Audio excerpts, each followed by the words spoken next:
was trying to get something done in here today. I got started in here this morning. The weather is absolutely gorgeous today. It's like 70 degrees right now. Well, I was rolling along pretty good and the cutter started running a little hot. Now since it's been cool, I've neglected to blow out the radiator, and this thing here, man, it don't take much, very little bit in there, and she'll start running hot. And what it was doing, it was the temperature was running up to like 230, which is too much, and it would then it would come right back down, but it'd go right back up. So blew the radiator out. Last time I had trouble with that, I blew the radiator out and it was fine. So there wasn't much in there. There wasn't much in it last time. I guess this machine just runs so hot. It, you know, and it's guarded up so good, it don't get a whole lot of airflow. So it don't take much to not necessarily plug it up, but to get it to run warm. So we're gonna climb back up in the seat and see how she works. All right, well, I got back up in the cab and I didn't even go nowhere. She's still sitting at 216. So I don't know if the belt is coming. It shouldn't be. It's a, not sure what's going on there. I don't have a leak or anything. I really don't know. We low on antifreeze? Can't tell in there. Maybe it's just low.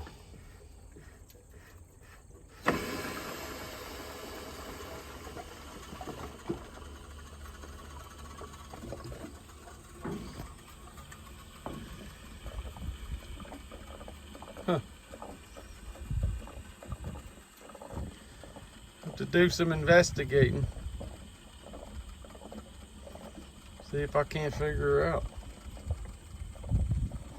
That's the thermostat sticking on it somewhere, maybe. I don't know.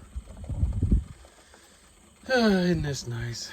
Well, it's cooling down now. I put 2 gallons in it because that's all I had in the service truck. So I put 2 gallons in there. She's low. Not sure why it's low. I ain't got antifreeze in the oil, and I don't have antifreeze on the ground. So I'm not sure what the heck's going on there. Oh boy. I don't know. But I put 2 gallons in, she's running cool now. So that's a plus. Hopefully she stays that way. She was running up there like 230.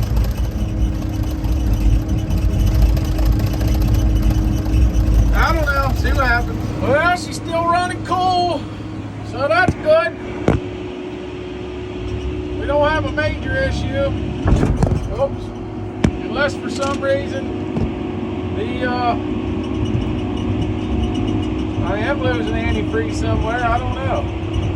Of course, in my defense, well, not in my defense, I'm gonna make an excuse. I haven't really, you open the hood, check the oil, but I don't ever check the water. That's a big old girl there.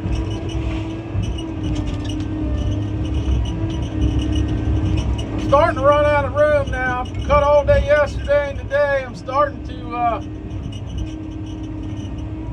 running out of places to put them where I ain't gonna bury them.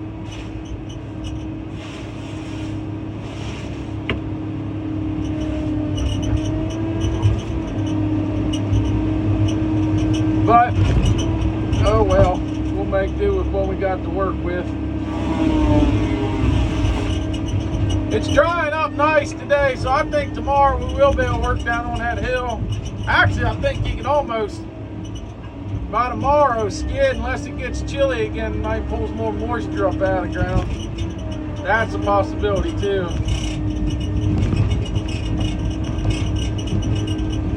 If it gets cold. It was wetter in here this morning than it was when I left yesterday afternoon, so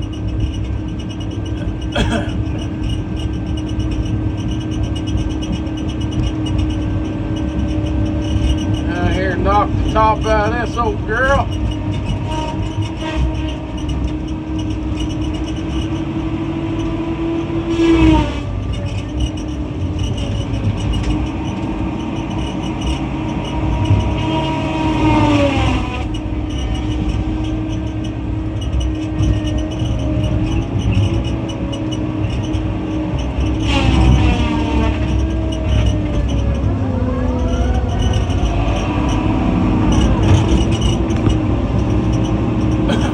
I'm gonna cut this last one here, and me and little dog gonna walk out and get us some lunch.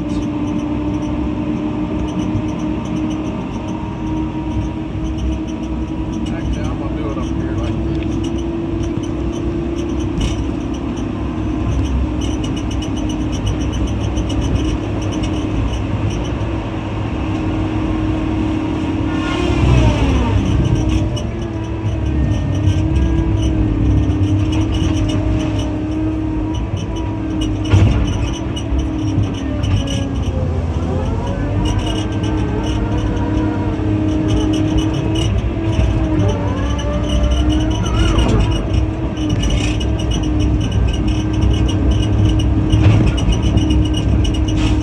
Little limbs off as we're going along there.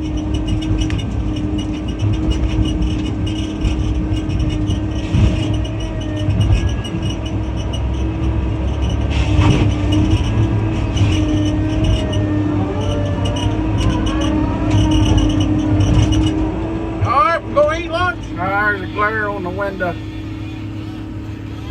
See him cutting the cables in the tree. The road's right there.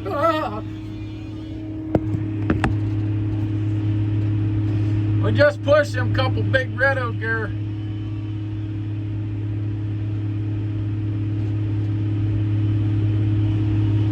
What we doing is we're it's some hillbilly shit.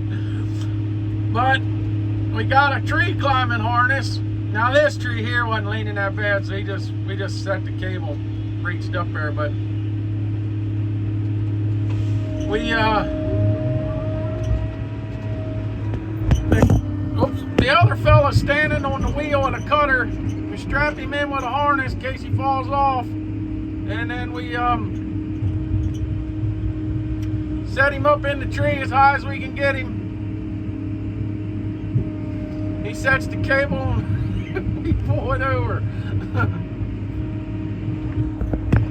I don't know if you can see, but way up there is where we set the cable.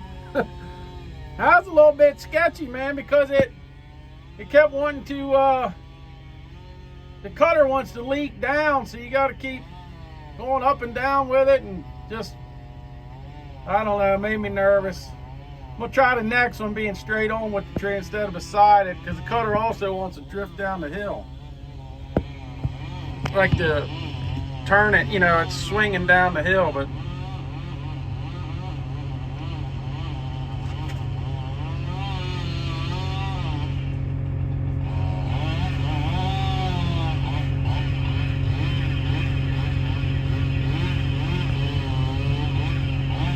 got a lot of tension on that tree already.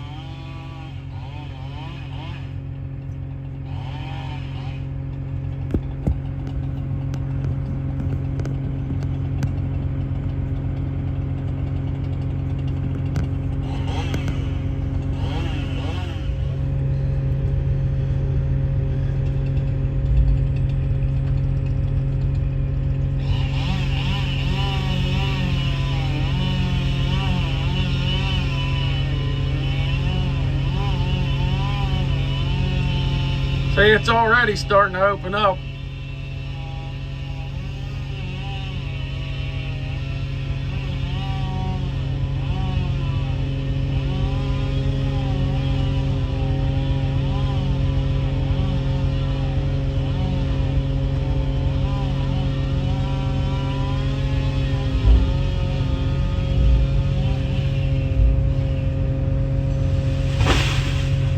Timber!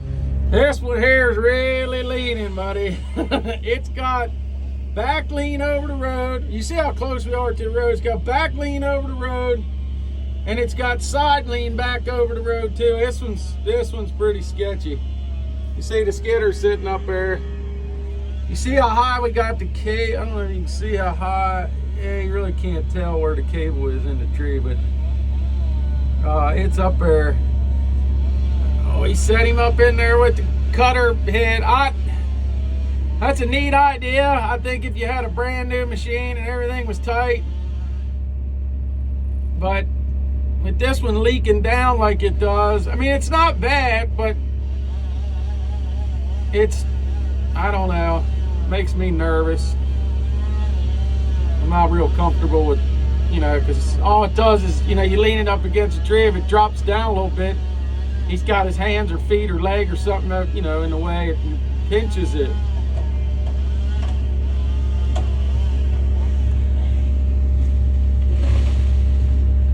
Well, she went. That's the next one we're going to do. That one's really leaning. Looks like it's hollow at the top.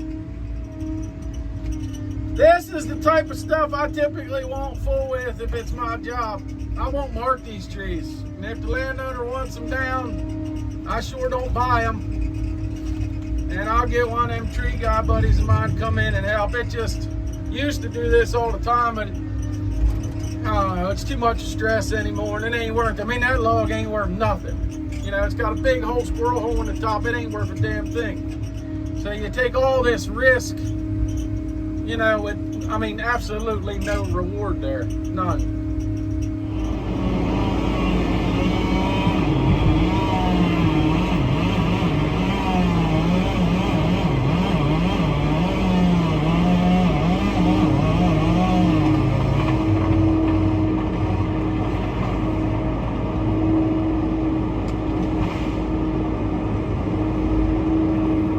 A good one. You can see how high we get the cable, way up there.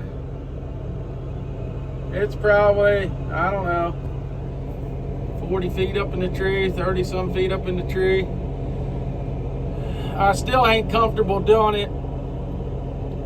You really gotta, I don't know.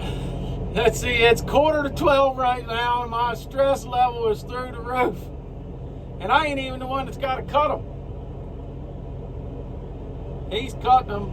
I just got to help him set the cable and push some of them. I can't videotape me putting him in the tree. It's too, I don't know, I'm too nervous. If the machine wouldn't leak, you know, I mean, if it was a brand new cutter, it'd be a little different if it didn't drift down, you know, but you constantly got to be holding on the lever and adjusting while he's up there, and it just, we ain't videotaping any of that. I need to be paying attention to what I'm doing. Well, we got the one he's cutting. There's one right there. And then there's another rock oak down there. So there's three, and we're done. We'll have them. We'll get them all. So.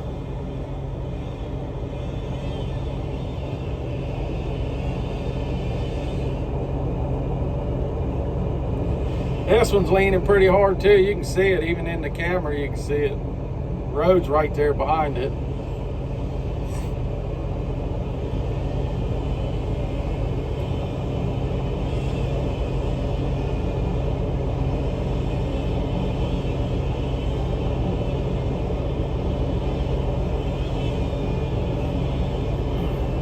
We pulled one earlier. He winched on the cable and started pulling the skidder backwards. So I hurried up. I was sitting there, so I hurried up and got set to.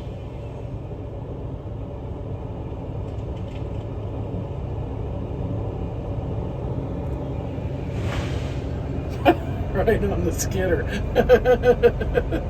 Oh well. Well, I'm glad that's all over with. We got all the trees on the side of the hill, they're done. So we don't have to worry about that anymore. So yeah, next week I'll be able to just whack and stack up on top. The only other thing we got to worry about is a property line, but it ain't no big deal. That's, you know, property. I don't worry too much about the property line. I'd worry more about the road down there like that. But yeah, I'm glad that's over. Headed to a wedding this afternoon for a buddy of mine's daughter, so we had to quit early, but we did get all them done, so we don't have to worry about it anymore. So yeah, time to start the weekend, I guess. Thanks everybody for watching. Remember to like and subscribe, and we'll catch you on the next one.